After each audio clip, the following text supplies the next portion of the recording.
The years between the birth of Jesus and the beginning of his ministry, around the age of 30, are a great mystery.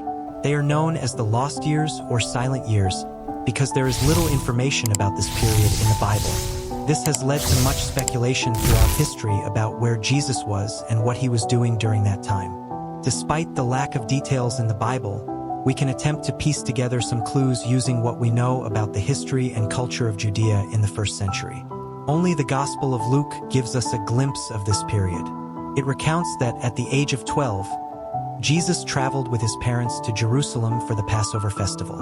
After the festival, Mary and Joseph returned home, but Jesus stayed in Jerusalem without their knowledge.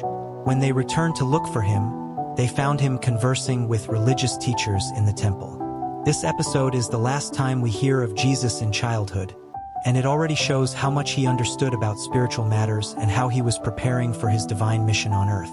We can see this in Luke 2, verses 41 to 52. After this episode, Jesus returned to Nazareth with his family and obediently followed their instructions.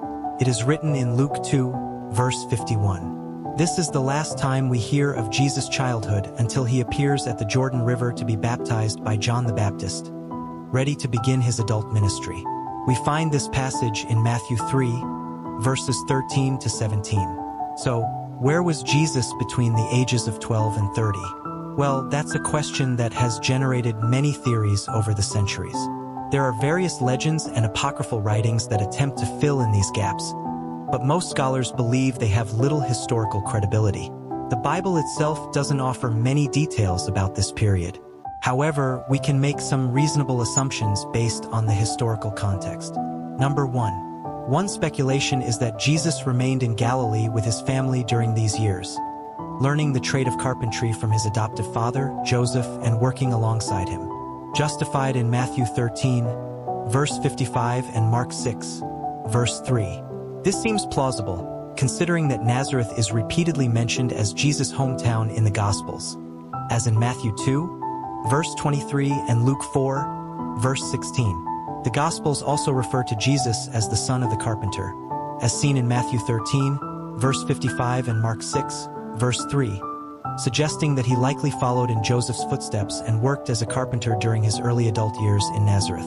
Number 2. At that time, most Jewish boys in Palestine received education in the local synagogue from the age of 5.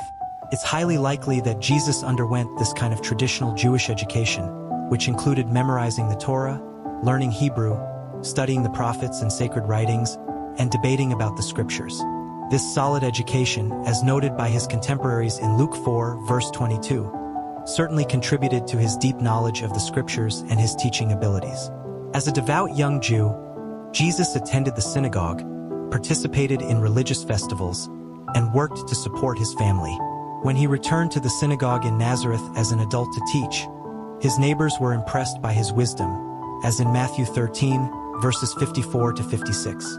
Number 3. There is some evidence to suggest that Jesus may have made trips beyond Nazareth during these years.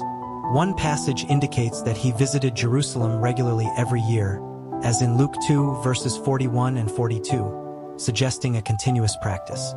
Traveling about 120 kilometers between Galilee and Jerusalem was common for observant Jews.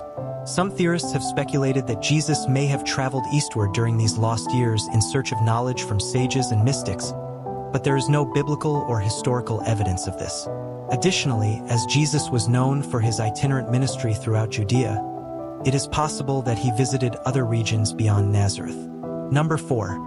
Some scholars suggest that Jesus spent time in the desert on extended spiritual retreats to prepare for his ministry, following the example of John the Baptist, as written in Luke 1, verse 80. Before beginning his ministry, Jesus fasted for 40 days in the desert, as in Matthew 4, verses 1 and 2. This practice was not uncommon, as several prophets of the Old Testament, such as Moses and Elijah, also spent significant time in the desert before beginning their prophetic work. The isolation of the desert provided a conducive environment for meditation, prayer, and communion with God, away from the distractions of everyday life. Number 5. As Jesus grew up, he may have faced increasing tensions with family members who did not share his belief that he was the Messiah. During his ministry, His own brothers even mocked him and doubted his claims, as mentioned in John 7, verses 3 to 5. This lack of faith likely began early as Jesus increasingly revealed his purpose and divine mission. Number 6. By the time he reached about 30 years old, it was expected for Jewish men to marry and start a family. However, the Gospels do not mention Jesus marrying or having children. His single status was unusual for a traditional Jew and may indicate that Jesus was waiting for the right time to begin his public ministry. While the early years of Jesus between 12 and 30 are shrouded in mystery, we can infer based on biblical evidence that he likely lived a devout Jewish life in Galilee.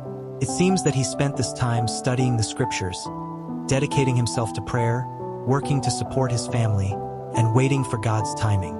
Jesus chose to embrace the simplicity of everyday life to prepare for the climax of his ministry, which culminated in the glorification of the Father through his death and resurrection. Although we can make some educated guesses, the complete story remains unknown. The lost years remain a mystery within God's sovereign plan and the timeline in which Jesus emerged to fulfill his purpose. Ultimately, it is the 3 years of Jesus' active ministry that God chose to meticulously record for our salvation.